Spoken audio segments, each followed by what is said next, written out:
হযরতে আনাস ডেকে বলেন, আমি তাকায়া দেখি নবীজির মনটা ভীষণ খারাপ, মুখটা মলিন, চোখের কোনা দিয়ে অশ্রু ঝরতেছে।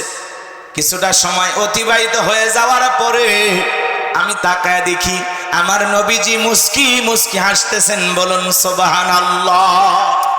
হযরতে আনাস ডেকে বলেন, নবী গো, এই মাত্র দেখলাম আপনার মনটা খারাপ, মুখটা মলিন, চোখের কোনা দিয়ে অশ্রু ঝরতেছে, এখন আবার তাকায় দেখি আপনি মুস্কি মুস্কি হাসেন।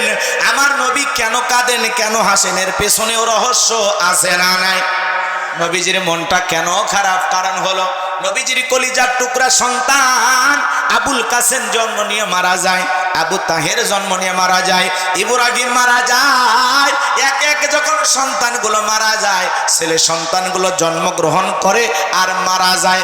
বলেন তো বাবা হিসাবে নবীর মনেও কষ্ট লাগে কি না?